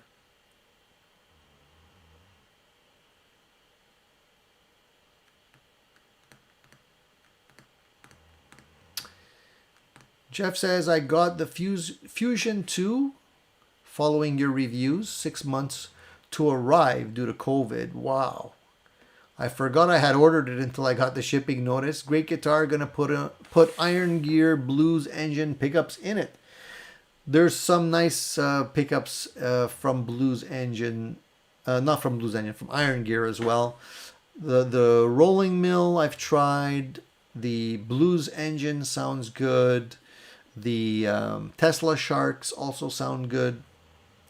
So they have quite a few options that are not that expensive.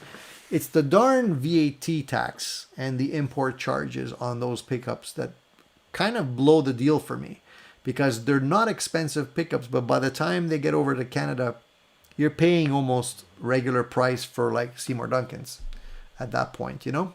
Have any of you tried the Stu Mac pickups?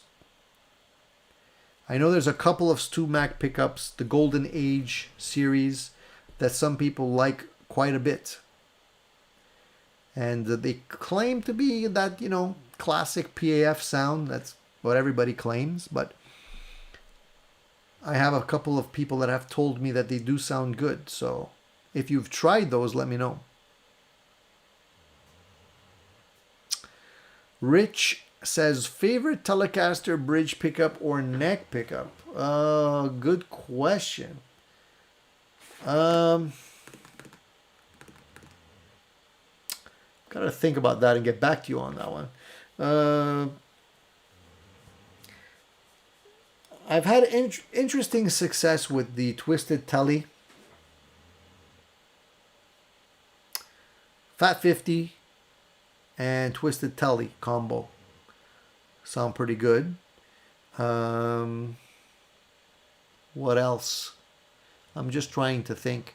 For Telecasters, I'm not that picky, because most of the Telecaster pickups that I've tried, apart from the ones that were in my 52 reissue, sounded relatively good.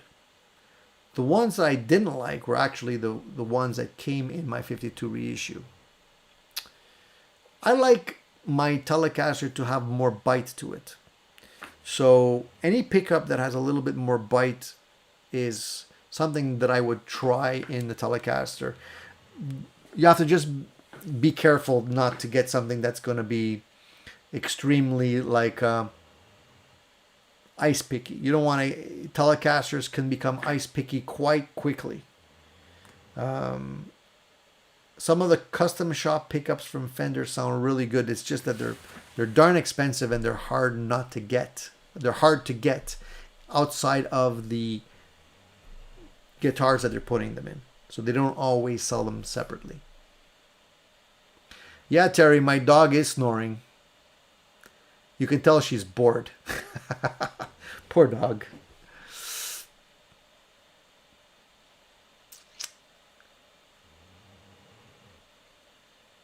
Rico says, hey, Tony, if you've not seen the Sawtooth MAB MB24 Signature Strat, check out Zim's guitar channel.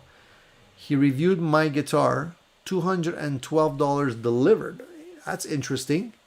So what do you like about that particular model? Is that does it have anything specific to it that you can't get on another Telecaster? Or I'm not familiar with that model. I'll have to write it down and take a look at it. Let me take note of that one. I don't always know of all the models that come out because there's way too much. But if somebody recommends something to me, I'll definitely take a look at it. So let me just write that down. The Sawtooth MAB M24 Signature. And you're talking $212. That seems very affordable. I'm going to take a look at it. So Terry says the Brent Mason Telecaster is an ash body. So then it must be swamp ash. Because ash is usually heavier than swamp ash.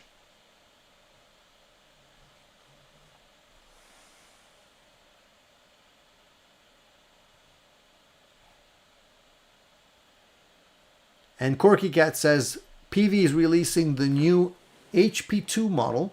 Will also be available via EU dealers. They made them in the EU due to restrictions or restructuring. Sorry, the type is so small sometimes I can't read it properly.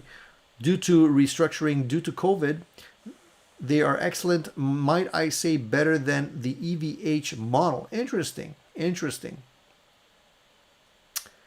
You know, those were extremely popular amps.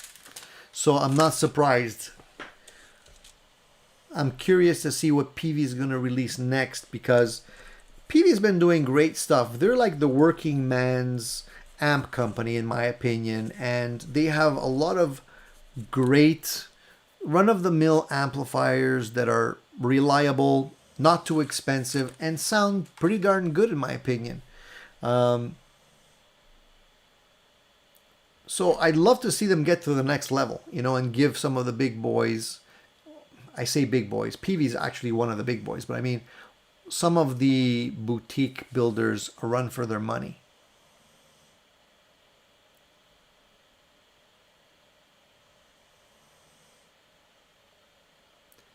Corky Cat says, hey Alan, no, it wasn't that, by the way. Many EU countries will be axing daylight savings time soon. Tony said that he was changing the times last time he was on at 3 a.m. UK time.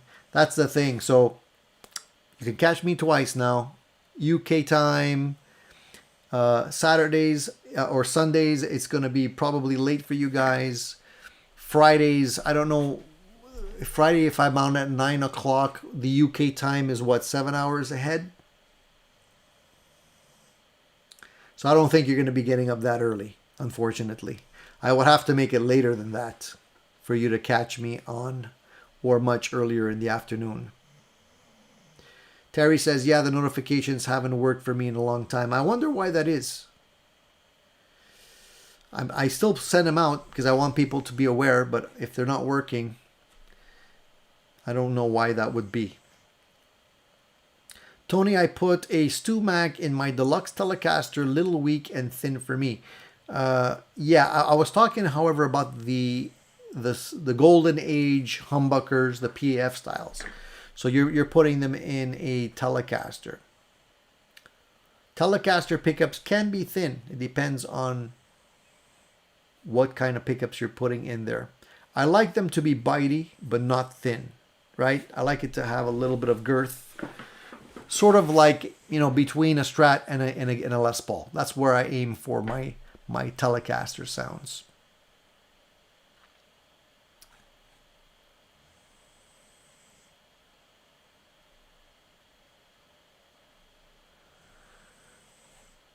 Yeah, somebody was asking about the Vega Trem. Had a Vega Trem question here.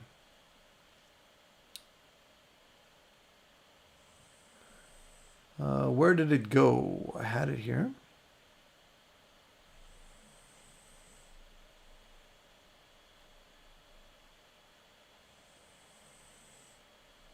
Take it easy, ZD351. Have a good day tomorrow, man.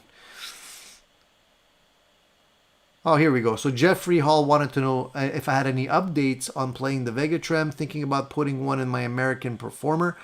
The update is that it's great. I don't have any issues with it. It really performs really well. It installs very easy. I did a review on the installation. I did a review on the Trem itself. So you can check those out in my channel if you haven't already done so. They're a little expensive, but I think they're well built and they will probably last a long time as opposed to less expensive type bridges. The only thing maybe you want to be aware of is if certain guitars have the holes for the bridge drilled in too close to the edge of the routing for the trem opening, you might run into some issues. Typically though, I don't think you will if you're putting into a Strat style guitar, something very common. Maybe an overseas guitar might not be always as consistent, so you might want to just check that measurement before you buy one.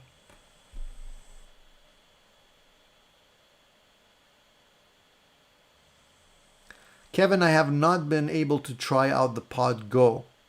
I'd like to try it.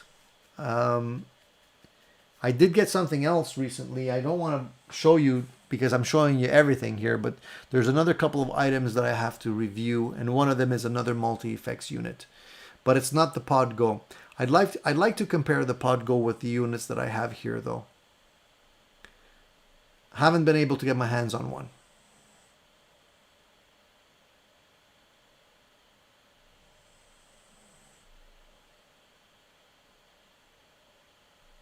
I don't know why the notifications are not working, guys. I'm going to keep sending them out until they fix them. I don't know how else I can let you guys know what's going on.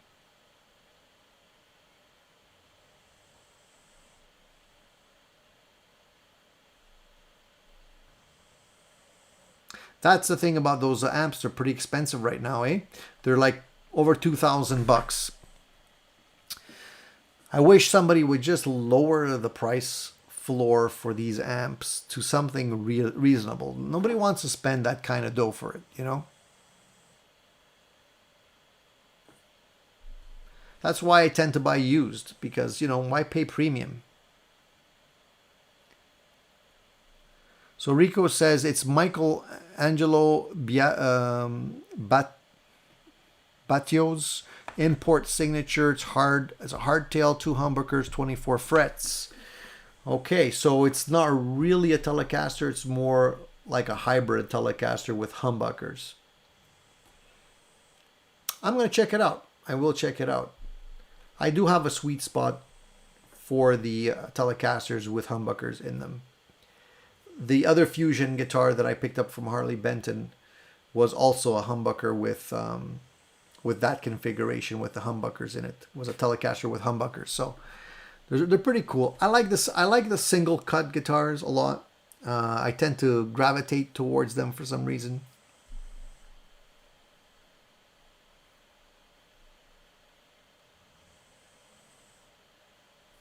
Okay, so we're talking about the not the amps, the guitars.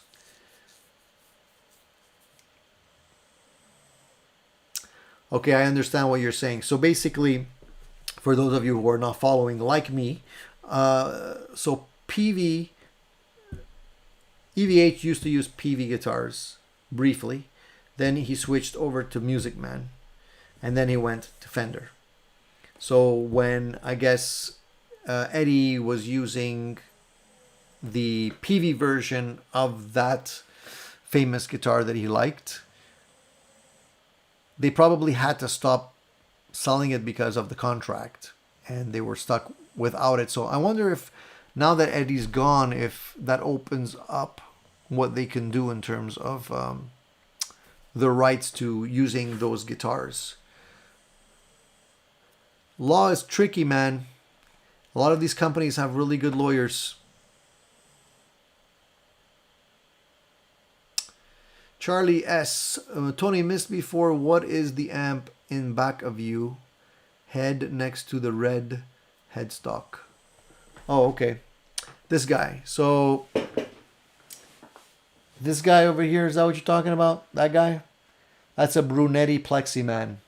It's an Italian Plexi clone made out of really good quality parts, really well built, and actually not that expensive, even though it's coming from Italy.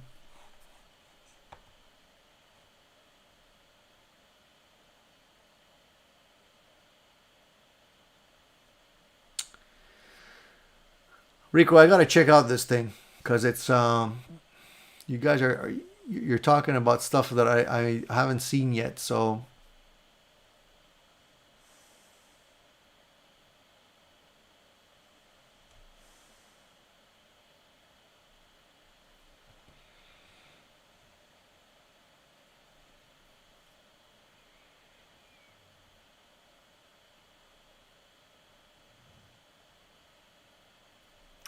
all right, guys, I think we're gonna wrap it up. I've been on for 2 hours. I intended to be on for only an hour.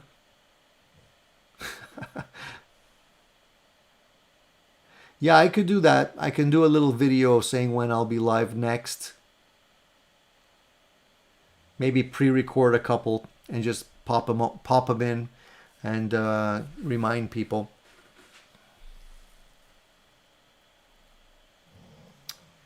Corky Cat says Peavey can make the guitars because the initial design is on their books. They just can't associate anything with EVH. Also, the headstock is very slightly different. Cut out on EVH model, none on Peavey. Yeah, I guess they just want to make sure they don't have any reason to bring them to court and try to sue them for copyrights.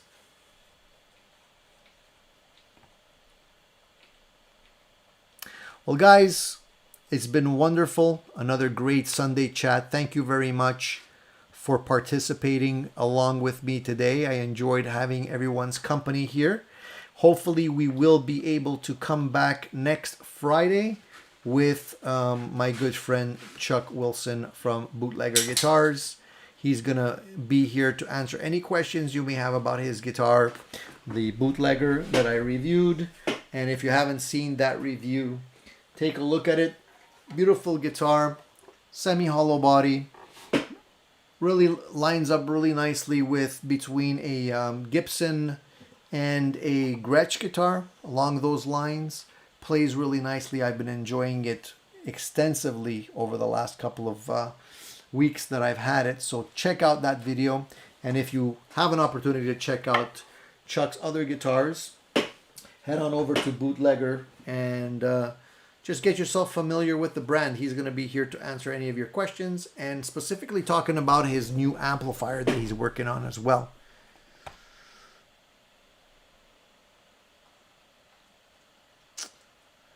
Rico says, one more thing on the MAB Strat, there's always discount codes.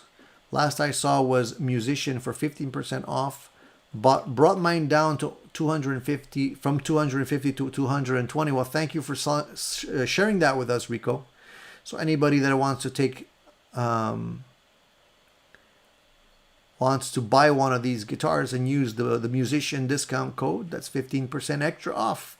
Hey, thanks. Thanks for sharing that. Corky Cat, yeah, Fat was around. He had to get his beauty sleep.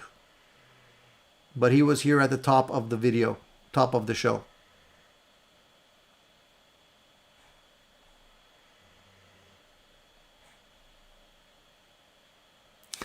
Terry says, hanging on to my 98 PV USA special. I think that's a good thing to do, especially I'm pretty sure it's going to go up in price. Well, thank you guys. Thank you for another show. Very fun show with everyone. Tune in next Friday, 9 o'clock Eastern Standard Time in the PM. I'm just repeating that so it's clear since the notifications are not going out. And join me and for another great show. It's going to be a lot of fun, guys. And I have a few more things to show you this week. Hopefully I'll be putting out a couple more videos and some reviews on some new gear. So stay tuned for all of that. Of course, if you're new to the show and you want to catch the video reviews, please subscribe to the channel. It takes a second to do so. Hit the little bell icon and you'll be notified whenever I put new stuff out there. So you'll know what's coming up, okay? Hang in there, guys. Stay safe. Stay away from this COVID business. Stay home and play your guitar. That way you'll know everything will be okay and we'll get through it and get over this winter season with new guitars under the Christmas tree, hopefully, and our health and our sanity in check. All right? Take it easy, you guys. See you soon.